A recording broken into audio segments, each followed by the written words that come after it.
The storm had already passed when Evan Hale found the wreckage. The sky over planet Charis, Desperate Nine, was still dark, with slow-moving clouds, heavy and purple, like bruises that refused to fade. Wind pushed dust across the rocky plain, making the land look empty and lifeless. Evan walked carefully, his boots crunching against broken stone, his scanner held low in one hand. He was not supposed to be out here. Brit. The survey command had ordered all human personnel to stay inside their shelters after the electromagnetic storm. The planet's magnetic field was unstable and even simple machines could fail without warning. But Evan had seen something on a scanner before the signal died. A weak life sign, flickering and almost gone. He told himself it was probably an animal, but still, he came. Evan was not a hero. He was a maintenance officer, assigned to a small human outpost far from the core systems. His job was to keep sensors working and send reports no one read unless something went wrong. But he had grown up on a farming moon, where you did not ignore cries, human or not. The wreckage appeared suddenly, half buried in black sand. Twisted metal formed a broken shell, burned and cracked as if it had fallen from the sky too fast. Evan stopped a few meters away, his heart beating faster. This is not human, he said quietly. The metal was smooth, curved in strange patterns, covered with symbols that glowed faintly blue. Whatever this craft was, it did not belong to any species registered in human databases. His scanner beeped once, weak and uneven. Life sign confirmed. Evan moved closer. He circled the wreckage and found a tier in the hull, just wide enough for him to see inside. The interior was dark, filled with smoke and the sharp smell of burned energy cells. Then he saw her. She was small, curled against the inner wall, one leg trapped under a fallen support beam. Her skin shimmered softly, pale silver with faint markings along her arms. Long dark hair spilled across her face, hiding her eyes. She looked young, too young to be flying alone across a hostile world. She did not move. For a moment, Evan froze. Every warning he had ever received rushed back into his mind. Unknown species, possible toxins, possible traps, no backup, no med team. If something went wrong, no one would reach him for hours. Then her chest moved. Barely. Evan swore under his breath and stepped forward. "Hey," he said softly, though he knew she could not understand him. "I'm here. I'm not going to hurt you." He climbed into the wreckage, careful not to touch anything unstable. Desperate. The air inside was thin and hot, and his suit alarms blinked yellow. He reached the beam pinning her leg and tested its weight. Heavy, but not impossible. He positioned a portable lift pad beneath it and activated the device. The beam rose slowly, shaking as it moved. Evan held his breath until it locked in place. The girl gasped, her eyes opened wide and bright, glowing a deep violet. She tried to pull back, fear flashing across her face. A weak sound escaped her lips, sharp and trembling. "It's okay," Evan said quickly, raising his hands. "I won't touch you." "You're safe." The words meant nothing to her, but his tone did. Desperate. She watched him closely, her body tense, ready to flee even though she could not stand. Evan carefully cut away the damaged armor around her leg. The injury was bad, burns, deep bruising, but not fatal. He applied a universal medical gel, hoping her biology would accept it. It shimmered as it sealed the wounds. She cried out softly, then went still again, exhausted. Evan checked her breathing, her pulse. Different from a human's, but steady. "She's alive," he whispered, relief washing over him. Getting her out was harder, Britt. The storm had damaged his transport rover, and carrying her alone across the plain would take hours. The sky rumbled again, distant thunder echoing across the land. Desperate, Evan made a decision. He lifted her carefully into his arms. Britt. She was lighter than he expected. Her head rested against his chest. Her breathing shallow but calm, desperate. She did not fight him. Maybe she was too tired, Britt. Maybe she sensed he meant no harm. The walk back to the outpost felt endless. Wind howled around him, pushing against his suit. His muscles burned, and his legs trembled, but he did not stop. Britt. He kept talking to her, even though she could not understand. "You're going to be okay," he said again and again. "Britt, I promise." When the outpost finally came into view, a small metal structure against a vast empty world, Evan nearly collapsed with relief. Inside, the power flickered but held. He laid her gently on the medical bed and ran a full scan. The system struggled to identify her species, flashing warning symbols across the screen. Britt, unknown physiology, unknown risks. Britt. Evan ignored the alerts and focused on stabilizing her. He adjusted the temperature, increased oxygen levels, and monitored her vitals through the long night. Desperate, she woke once. Her eyes opened slowly, confused and afraid. Fresh, she tried to sit up but winced in pain. "Easy," Evan said, holding up a hand. "Britt, you're hurt." She looked at him, really looked, her gaze moving over his face, his hands, the strange room. Her breathing slowed. Britt. She touched her chest, then gestured weakly toward him. A question. "I'm Evan," he said, tapping his own chest. "I helped you." She hesitated, then made a soft sound, a name spoken with care. Britt. "Lyra." Evan smiled. "Lyra. That's a nice name." She watched him for a long moment, then closed her eyes again. Britt. For 3 days, Evan stayed with her. He skipped scheduled reports, desperate. He ignored command messages demanding updates. He focused only on keeping her alive. Britt. Slowly, her strength returned. She ate small amounts of nutrient paste. She learned a few human words. Evan learned her expressions. Britt. Fear, he noticed, came easily to her. Trust did not. Distrust. On the 4th day, she stood on her own. Her movements were careful, graceful even with the injury. She walked to the outpost window and stared out at the open land beyond, her shoulders tight. "You're free to go," Evan said gently. "Britt, you don't owe me anything." She turned to him, surprise flickering across her face. He expected relief. Britt. Instead, her eyes filled with something deeper. Confusion, maybe even disbelief. She approached him slowly and placed a small object in his hand. It was smooth and warm, marked with the same glowing symbols as her ship. A gift, Britt. Then she bowed her head, pressed her hand briefly against his chest, and stepped back. Before Evan could stop her, she moved to the exit. Britt. The door slid open, letting in wind and dust. She paused once, looking back at him. Britt. Their eyes met. Then she was gone. Britt.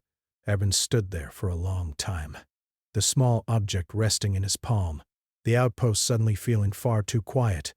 He did not know that Lyra was the daughter of a secluded tribe, one that lived by ancient laws older than recorded spaceflight. But he did not know that among her people, saving a life without demand was considered the highest bond. And he did not know that his simple act of kindness had already begun to travel, carried by fear, wonder, and honor across the stars. Brask. The outpost felt different after Lyra left. Evan noticed it the next morning when he woke up and did not hear the usual hum of the outer sensors. Britt. The silence pressed against him, heavy and uneasy. He sat up on his narrow bed and listened carefully. Britt. The wind outside was calm, yet Something felt wrong. He checked the control panel. But 2 perimeter sensors were offline. That's strange, Evan muttered, desperate. The storm damage should have been fixed already. He pulled on his jacket and moved to the main console, fingers moving quickly over the keys. But the readings were not dead. They were jammed. Something was interfering with the signals from outside the outpost. Pressed. Evan frowned. Planet Kars. Brit 9 had no known predators capable of advanced interference. No rival factions operated this deep into unclaimed space either, Brit. The only recent unknown factor was, he stopped himself. Lyra was gone, Brit, injured, alone, probably trying to survive. She would not be sneaking around his outpost, Brit still. Evan grabbed his scanner and stepped outside. The air was cold and thin, carrying the faint metallic smell left behind by the storm. Brit. He walked along the sensor line, boots crunching softly against the sand. Everything looked normal at first, Brit. Then he saw the marks. They were not deep, light impressions in the sand, forming a wide circle around the outpost, too evenly spaced to be natural, Brit too careful. Evan crouched and touched one of the marks. Brit, footprints, he whispered. They were larger than Lyra's. Brit, many of them. His pulse quickened. Brit, he returned inside and sealed the door, activating internal defenses. The outpost's small turrets came online with a soft mechanical sound. Brit Evan did not feel safer. He felt watched, Brit. For the rest of the day, nothing happened. No attacks, Brit. No signals. Just silence, Brit. That night, Evan dreamed of eyes in the dark, watching without blinking. Far away, beyond the broken plains and storm-scarred mountains, Lyra stood before her people. They gathered in a natural stone chamber, open to the sky above. Bioluminescent symbols glowed along the walls, casting soft blue light over the tribe. All of them were women, tall, strong, their bodies marked with the same faint patterns that glowed brighter with emotion. Lyra stood in the center, her legs still wrapped in healing bands. Brit, she was afraid. Not of punishment, Brit, of being disbelieved. The eldest among them stepped forward. Brit. Her name was Sareth, and she had lived longer than most stars had burned. Her eyes settled on Lyra, sharp and unyielding. Brit, speak, Sareth said. Lyra took a breath and told her story. Brit, she spoke of the storm, of the crash, of the pain and the darkness. Then she spoke of the human, his strange appearance, his soft voice, his careful hands. She explained how he could have left her to die, but how he could have claimed her as a prize. But he did neither. He healed me, Lyra said quietly. He asked for nothing. A murmur spread through the chamber. Brit, Sareth raised her hand, and silence returned. Humans are known, the elder said. Brit, they expand. They take. Brit, they build and destroy without pause. I saw none of that, Lyra replied. Brit, I saw fear and choice. He chose mercy. Brit, the elder studied her for a long moment. Did he bind you? Sareth asked. Brit, no. Did he demand service, knowledge, Brit, loyalty? No. Did he follow you when you left? No. The chamber was silent again. Sareth turned to the others. Prepare the watchers. Lyra's breath caught. That meant only one thing. The tribe would observe the human. Closely. Disappear. Back at the outpost, Evan sat alone, staring at the small object Lyra had given him. It rested on the table, glowing softly. Rask scanners could not identify its composition. It seemed to respond to touch, warming slightly when he held it. A communicator beeped. Outpost K9, report status immediately, the message repeated. Britt.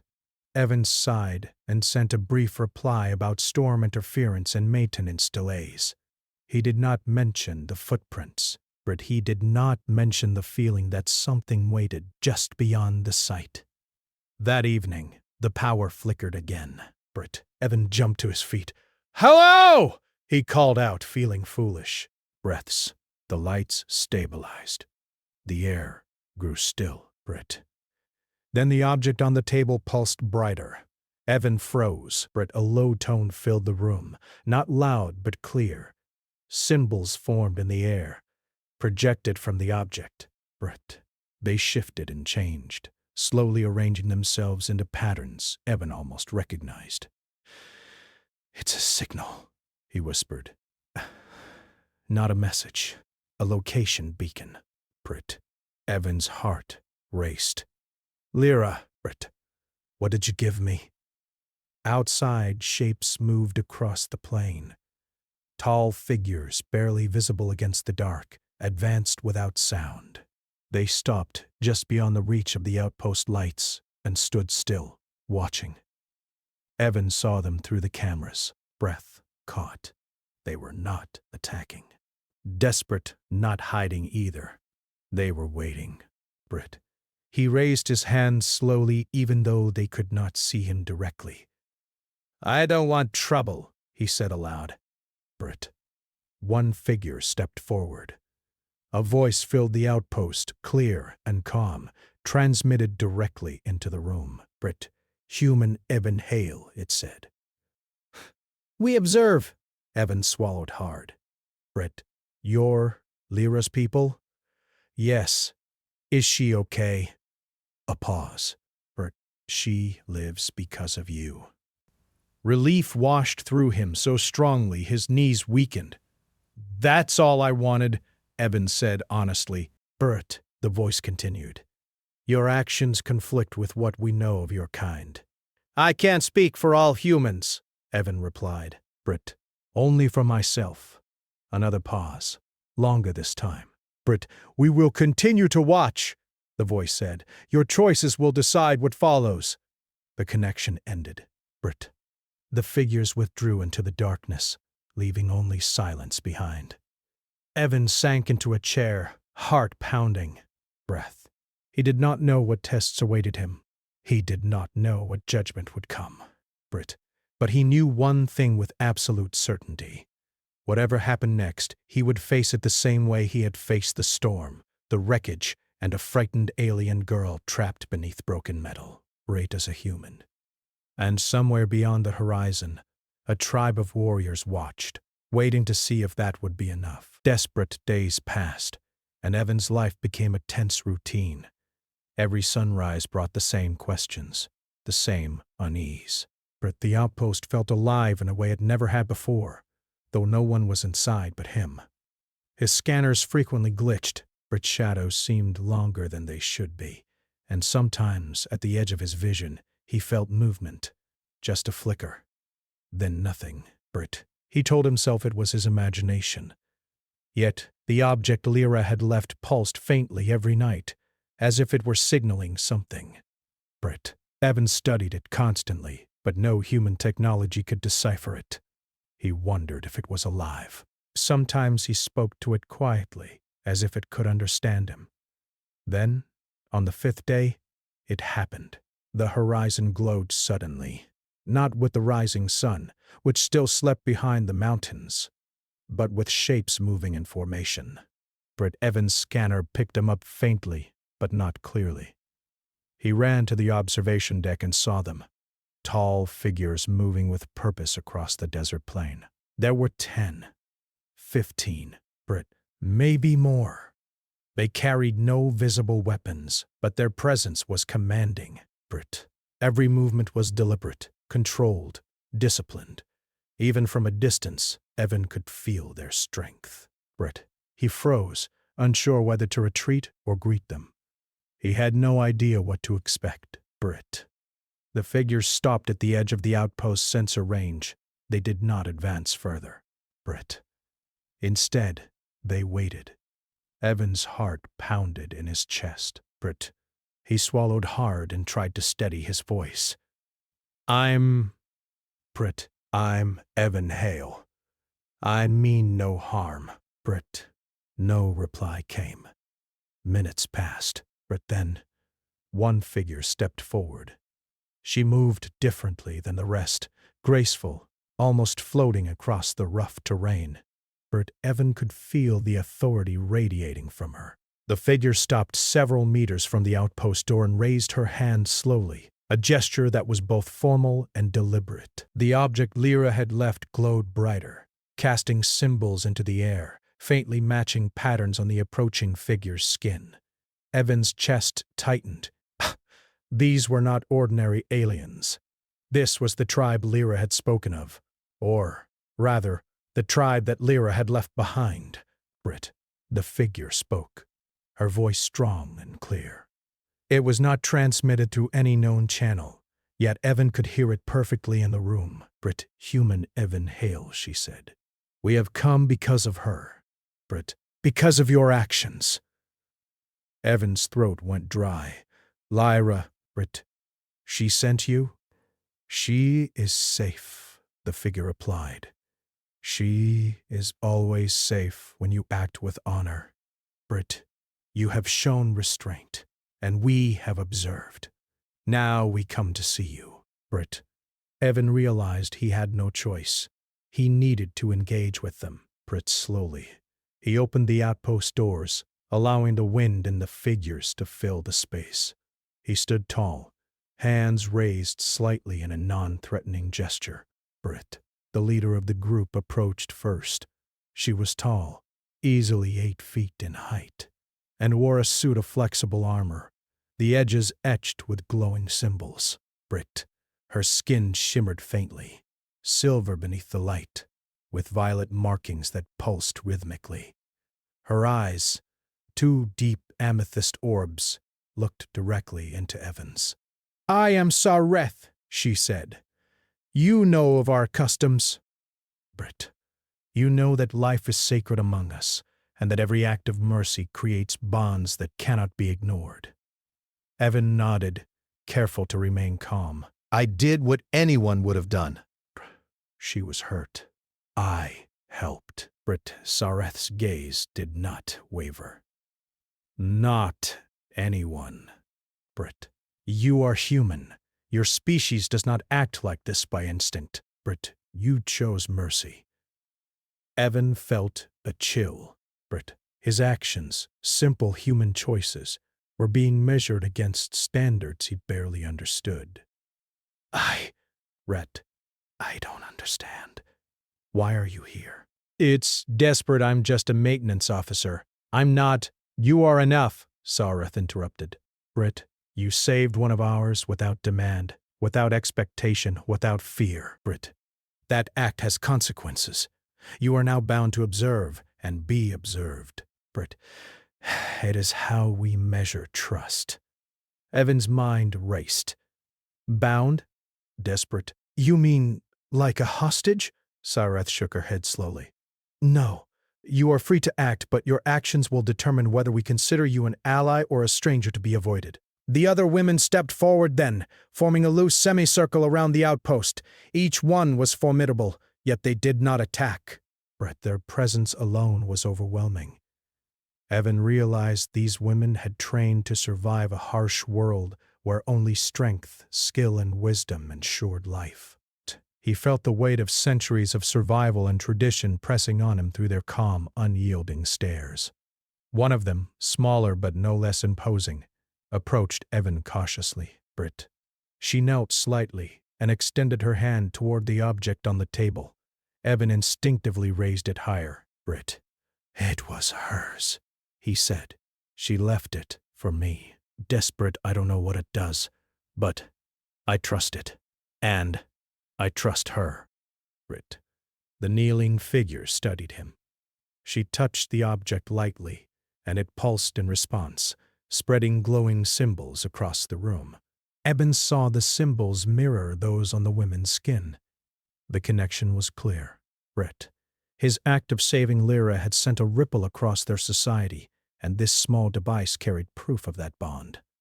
Sareth stepped closer. Brit, you do not understand yet, human. In our culture, acts of mercy are rare, but acts of restraint rarer still. To protect one of our own, a stranger of your kind, and to ask nothing in return, Brit. This is unprecedented. Evan swallowed. I didn't know. I didn't mean to do anything unusual. Desperate I didn't want her to die. Sareth tilted her head. That is precisely why it is extraordinary, but mercy is not the default. Survival is. Brett, you acted differently. Evan felt a strange mixture of pride and fear. So what now? You will remain here, Sareth said. Brett, we will observe your choices. You will be tested, not with weapons, but with decisions. We must understand whether humanity can be trusted to respect life beyond necessity. Brit, we must understand if your kind can honor mercy when it is difficult. The outpost suddenly felt very small, almost fragile. Brit, Evan looked around at the walls, the table, the dim lights. They were insignificant compared to these beings, yet he felt a spark of courage. He had acted with honor before, and he could do it again. Brit Sareth motioned to the others. They began a slow, deliberate survey of the outpost, moving quietly, examining everything. And Evan watched them carefully, careful not to make any sudden moves. Their movements were precise, disciplined, and observant, but he realized that this was not just about Lyra. Their evaluation of him extended to all humans. What he did now could affect perceptions across worlds he had never seen. But a sudden thought struck him. Are there others? Humans, I mean? But would you judge them the same way? Sareth looked at him carefully. We have observed many species across many systems. Each is measured by its actions. Desperate, you are not typical. That is what matters now. Brit, the air felt charged with silent energy. Evan realized that the room was no longer just a shelter. It was a place of judgment, a place where the future of his species was being weighed in the eyes of beings far older and wiser than he could imagine. Brit. One of the women stepped closer, speaking for the first time. Her voice was softer, yet carried authority. But we will stay for a time. We do not leave until we understand. Brit, you will provide no harm to us, and we will provide no harm to you, unless necessary. This is the test, Brit. Evan nodded slowly. I understand. I won't hurt you, Brit, and I don't want to fight. Sareth studied him again. Brit. Then, with a flick of her hand, she signaled the others to settle outside the outpost. Brit. They did not leave entirely. They remained visible in the dim light, sitting or standing in watchful silence. Their presence was protective, yet intimidating. Evan felt both anxious and reassured. He realized that life on Karis, Brit 9, had changed forever. The quiet days of maintenance and reports were over. The test had begun. Every decision he made, every choice, would be observed. Every act of mercy, every act of restraint would carry weight. At the same time, he felt a strange connection, like a thread linking him to the tribe, to Lyra, to something larger than himself. Responsibility. Not only to survive, but to prove that humanity could act with honor when no one else was watching. But he sat back in his chair and stared at the horizon, where the women remained, faint silhouettes against the faint purple sky. He did not know what challenges would come, what tests the tribe would present. But for the first time he understood that simple acts, saving a life, showing mercy, choosing honor, could echo across worlds in ways he had never imagined. And somewhere, deep in the shadows of Karis, the tribe watched, measured, and waited. Evan felt both fear and resolve. This was not a battle of weapons. This was a test of humanity itself. Brit, he whispered softly to himself, more to gather courage than for anyone to hear. I will do what is right. Always. The night deepened, and the stars above Karis, 9 shone brightly, like distant witnesses to what was about to unfold. The tribe's eyes never left him, and neither did his determination. Somewhere, beyond the mountains, Lyra's presence lingered in memory, a reminder of what had started this chain of events. Brit, a single life saved, had brought an entire tribe to judge a human. And Evan knew that what he did next could change not only his fate, but the future of every human who might meet these warriors. He took a deep breath, ready to face whatever came, because now the story was no longer about one girl. It was about trust, honor, and proving that humanity could rise above instinct, fear, and expectation. The tribe was waiting, and Evan was ready to meet them.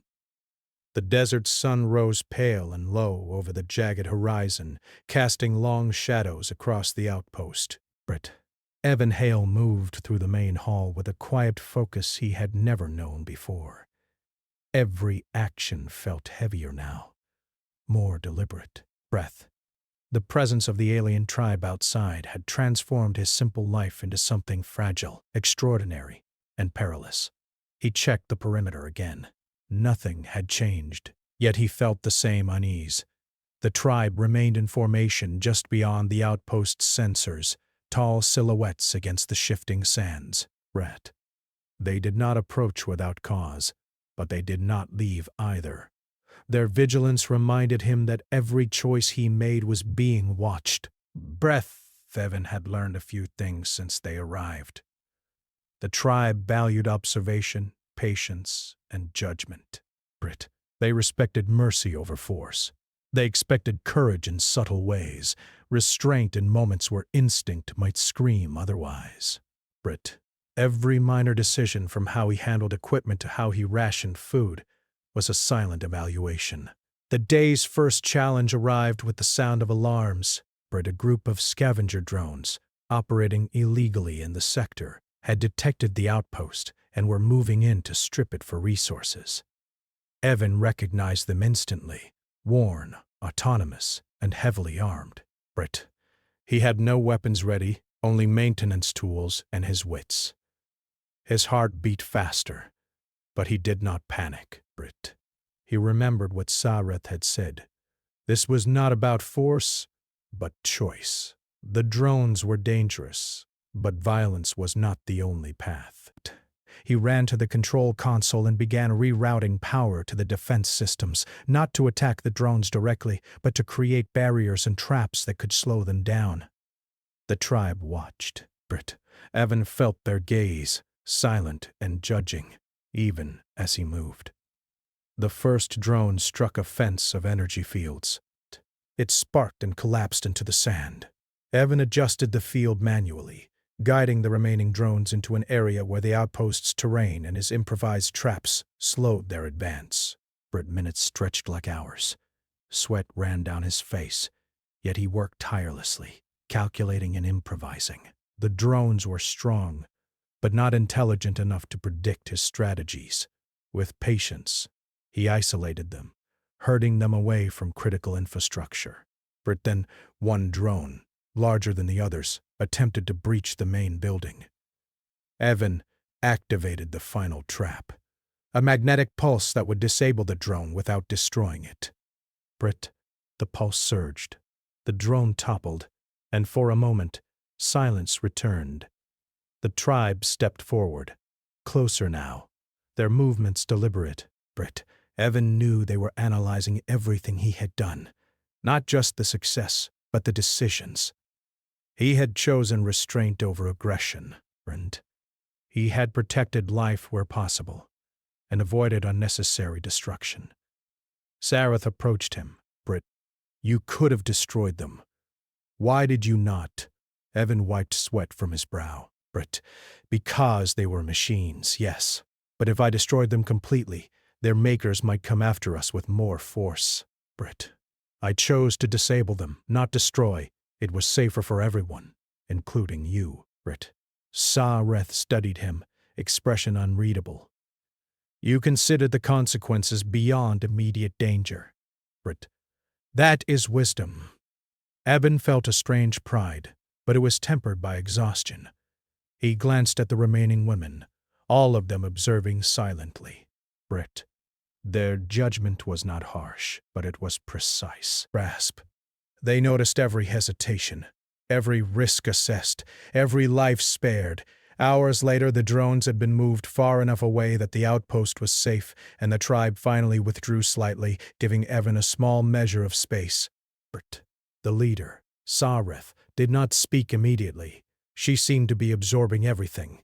The traps, the calculated decisions, the careful management of danger. Brit. Finally, she said, "You act with restraint, but you also act with courage. That is rare." Evan nodded. Brit. I try to do what's right. I don't know about rare or common. I just... You act as a human should, Sareth interrupted gently. You balance survival with mercy, strength with consideration. Brit. That is why we remain. That is why we came. Breath. The words were heavy with meaning. Evan realized that his actions had not only protected himself and the outpost, but had also proven something about humanity itself. Brit. That small acts of careful thought, of measured courage, could reflect a species' potential. Days passed with no further threat, but Evan continued his work, maintaining equipment, monitoring the landscape, and learning more about the tribe's behavior. He noticed how they communicated silently among themselves, sharing knowledge and observation without words. Their coordination was seamless, their attention unbroken. Evan began to understand that they were testing him not for punishment, but to measure the depth of human instinct, how much he could act beyond immediate survival, how much he could consider others even in isolation. Brit. Then, one evening, the real test began. A new signal appeared on the sensors. Unknown, approaching fast. Brit. It was not a drone. It was intelligent, moving with purpose. Desperate, Evan checked the display, calculating. Whatever was coming would reach the outpost in minutes. Brit. He moved quickly, preparing the defenses he had used before. But the tribe's presence added a layer of complexity. Brit. He could not act blindly. Every choice would be observed. Every decision could alter their perception. Brit. The new arrivals appeared over the horizon, an enemy faction, heavily armed, clearly looking to claim resources from the outpost. They had no knowledge of the tribe, no understanding of the human inside. But Evan's instincts screamed danger. Yet he remembered Sareth's lessons: restraint, strategy, protection of life. Evan activated automated barriers to slow the enemy advance. He used the terrain to his advantage, forcing the invaders into traps that disabled their vehicles and slowed their progress without unnecessary destruction. Brit High broadcasted signals to confuse and misdirect them, drawing them away from the outpost. The tribe watched. Breath could feel their silent approval grow with each correct choice.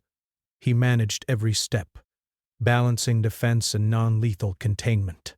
The attackers grew frustrated, their advance faltering. Then Evan realized the attackers were sending boarding drones toward the outpost. Desperate, he acted quickly, disabling the drones with precise pulses. Not one drone was destroyed unnecessarily. By the time the attackers arrived at the outpost itself, they found the terrain difficult, their machines hampered, their own tactics failing. Evan had not fired a single weapon directly at them. Yet the result was undeniable. The threat had been neutralized. Sareth approached him slowly. You have done more than defend yourself, she said. You have protected without hatred, without revenge. Desperate. You have acted beyond survival. You have shown us the human potential for choice, for mercy, for courage. Evan wiped sweat from his face, relief and exhaustion washing over him. I just did what I could. he said simply. Brit, that is enough, Sareth replied. She gestured to the other women, who began to withdraw from the immediate perimeter, their presence still close, yet less pressing. Brit, you have passed this trial, Brit, not by defeating, but by choosing wisely. That is rare among all species we have observed, Brit. Evan leaned back, letting himself breathe for the first time in days. His actions had been measured, careful, sometimes risky, yet they had succeeded. And in doing so, he realized something profound. Humanity's strength was not in weapons or raw power. It was in thought, in choice, in the ability to act with honor even when fear pressed close. Brit, the night fell, the stars above Carissa's murmuring, 9 glowing faintly mirrored by the tribe's bioluminescent markings. Brit, Evan understood that the tribe's observation was not just a test of him. It was a test of humanity itself, conducted quietly in the desert of an unclaimed world. Brit, he thought of Lyra. Her trust, her small gift, had brought this tribe to him. Brit, a single act of compassion had altered the course of events across the planet. Evan realized the galaxy was larger than he had imagined, and small actions could ripple further than any weapon or fleet. Brit. The tribe remained outside, not hiding, not threatening. They had come to learn, to observe, to measure. Brit. Evan's choices had spoken louder than any words. He felt a deep respect for them, and an understanding that this connection, this fragile bond of trust, would shape the future interactions between his kind and theirs. For the first time, Evan slept without fear, knowing he had done what was right. And he knew that the real journey was just beginning, the journey of trust, of understanding, and of proving humanity through the quiet, powerful acts that others might overlook. Dawn broke again, light spilling across the sands, and Evan stood at the observation deck. The tribe remained in sight, silently acknowledging his vigilance. Brit. And for the first time, he felt a part of something greater than himself. Not just a human, not just a rescuer, but a bridge between worlds. A living proof that mercy, courage, and wisdom could define a species even in the harshest of galaxies. Brit, he whispered to the rising sun, and perhaps to the tribe beyond, I will not fail. I will choose wisely. Brit, always. And the desert wind carried the promise forward, silent but unmistakable, to ears and eyes that waited for more than just action. They waited for humanity itself. Brit. The air was colder than usual that morning, a thin frost covering the jagged stones outside the outpost. Evan Hale moved through the halls with a sense of purpose that felt heavier than ever. The tribe had stayed in place for weeks, observing him, testing him in ways he could not fully understand. Every action, every choice had been watched, and now the final stage of this trial was beginning. The object Lyra had given him pulsed faintly, brighter than it had in days. Symbols glimmered on its surface, reflecting the tribe's own markings. Brit. Evan had come to realize it was more than a gift. It was a signal, a connection between him and the tribe, a reminder of the bond formed through mercy. Brit. He picked it up carefully, feeling the warmth spread through his fingers. The desert remained quiet. Too quiet. Brit. Evan checked the perimeter once more. The tribe had gathered at the edge of the outpost, not hidden, not advancing. Brit. Their presence was calm but powerful, like a force of nature waiting for the right moment. Sareth stepped forward, her gaze fixed on him. Brit, it is time, she said. Her voice carried authority, yet there was no malice. Brit, your actions have shown courage and restraint. Now you will face what comes next. Brit, not for punishment, but for understanding. Evan nodded. I understand. I will do what I can. Sareth motioned, and the other women formed a wide arc around the outpost. Then they moved forward in a silent wave, leaving only a narrow path to the central door. Evan felt no fear, only the weight of responsibility. Whatever came now would not be a simple test of skill. It would be a test of humanity itself. Brit, the first challenge appeared almost immediately. A signal pulsed across the outpost scanners. A distress beacon. It originated from a small settlement on the far side of the desert. A group of miners had been trapped in a cave collapse caused by shifting tectonic plates. The structure was unstable, and the risk of a secondary collapse was high. Evan felt his pulse quicken. The outpost could not move, and he had no backup. Yet he could not ignore the call for help. This was the moment Sareth had prepared him for, the ultimate measure of choice.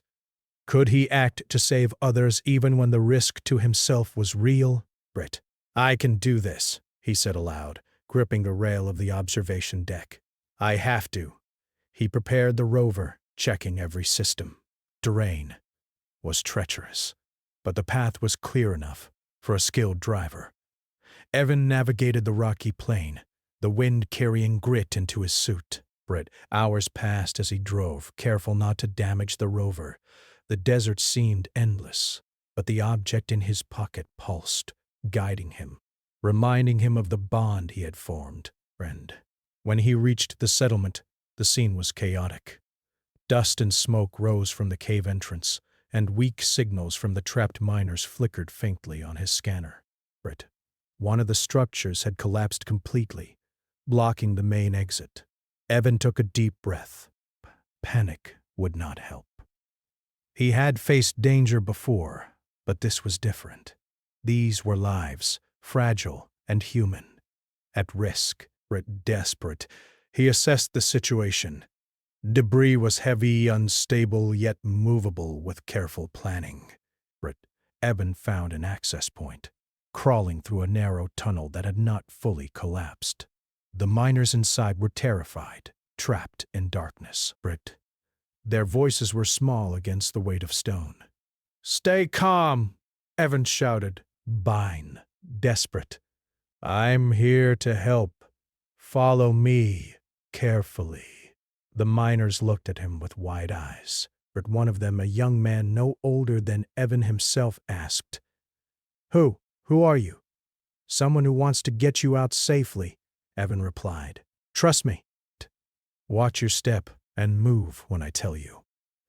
Stone shifted under his hand, a rock falling inches from one miner's foot. Evan froze briefly, assessing the danger, then directed everyone carefully. By step, they moved through the unstable passage. Every choice was critical. One misstep could trigger a secondary collapse. Outside, the tribe observed silently from the dunes. Sareth's eyes were fixed on him, noting every decision, every risk calculated, every life preserved. This was the culmination of their observation. Evan's courage was not measured by his ability to fight, but by his ability to protect without dominating. Desperate. Finally, the last miner scrambled through the tunnel, collapsing into the open air, coughing from dust but alive. Evan helped the youngest to his feet, his hands steady despite exhaustion. "Desperate, you did it," one miner said, looking at him in awe. "How did you?" "I just did what I had to," Evan replied simply. "I'm glad you're safe." Sareth stepped forward then, her presence commanding even across the chaotic scene. The tribe members approached carefully, and Evan noticed something unexpected. They were smiling, faintly but unmistakably. Approval, not judgment. "You have done more than save one of our own," Sareth said. "You have saved the lives of many. You acted with wisdom, courage, and restraint. That is the highest honor we can witness." Evan felt a strange warmth. He had not thought of recognition, not from the tribe, not from anyone. He had acted because it was right, because he could not do otherwise. And yet, here it was. Acknowledgement, respect, a bond formed through deeds rather than words. The tribe gathered around him, their presence protective and proud. Sareth stepped closer, her gaze softening. "We have observed many species," she said. "Desperate, few have acted as you have. Your choices reflect not only your character but the potential of your people. Desperate, you have shown that humanity can act with honor even when it is difficult. That is rare in the galaxy, Brit. Evan shook his head slightly. I'm just one person. I didn't know my actions would matter so much. They do, Sayreth replied. They always do. One life, one choice can create ripples far beyond what you see. You have created ripples of trust, courage, and mercy. That is why we are here, and why we will not leave until the bond is recognized, Brit. For the first time, Evan realized that the small act of saving Lyra had set all of this in motion. A single life spared had led to observation, judgment, and now recognition. Desperate the bond he had unknowingly formed with her. And the tribe had changed not only his own life, but the relationship between humans and these alien warriors. The tribe moved closer, surrounding the rescued miners and Evan alike. It was not threatening. It was ceremonial, a marking of connection. Sareth extended her hand, and Evan took it.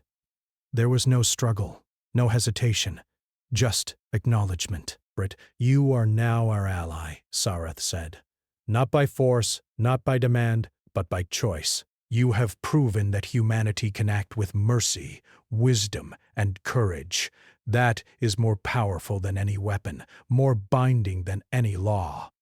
Brit, Evan felt a surge of relief and pride. He had faced dangers, tests, and uncertainty, yet he had acted consistently, honestly, and bravely. Recognition was not about him alone. It was about what humans could be, what they could achieve when they chose honor over instinct. The miners, still shaken but safe, watched silently. Every realized that he had not only saved their lives, but also shown them something deeper. Humanity's strength lay not just in technology or numbers, but in the ability to act with compassion and courage, even when survival was not guaranteed. Brit. As the sun rose higher, casting golden light across the desert, Evan and the tribe stood together. He understood that his actions had forged a path of trust between worlds. Grasped. The tribe's presence was no longer a test. They had become allies, witnesses to the potential of humanity, and perhaps the first step toward a larger connection between species. Sareth stepped back, observing him one final time. Brit, the galaxy will remember your choices, Evan Hale, she said. And through you, humanity will be known not only for its survival but for its honor. Evan smiled faintly, exhaustion giving way to a quiet satisfaction. Brit, I only did what I had to. That's all anyone can do, Brit. The tribe nodded, their glow pulsing faintly in the morning light. Without a word, they began to retreat, returning to the dunes and shadows, leaving Evan with the miners and the small object that had started it all. But he looked at it, still pulsing softly, and whispered, "Thank you, Lyra. You changed everything."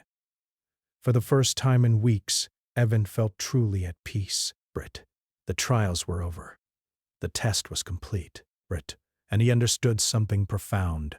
Humanity's greatest power was not in conquest or strength, but in the quiet, consistent choice to act with courage, mercy, and honor. The desert stretched out before him, vast and empty, yet filled with possibility. The tribe would watch from afar, allies in silence, but the ripple of his actions would reach far beyond this planet. One human had made a difference, but one life saved had created trust across worlds. And for Evan Hale, that was more than enough. He turned back toward the outpost, toward the humans he had saved, and toward the stars that stretched endlessly above Karis. 9. The galaxy was vast, full of unknown dangers and possibilities. But he knew this. Humanity could rise, could act with honor, and could change the course of history. Not with weapons, but with choices. The wind carried the faint sound of distant movement, the tribe's presence still lingering, not threatening, only acknowledging. Evan smiled faintly to himself and whispered into the rising sun, "We are ready." And somewhere far above, the stars seemed to shine brighter, as if witnessing the quiet, extraordinary proof that one human, acting with courage and mercy, could echo across worlds.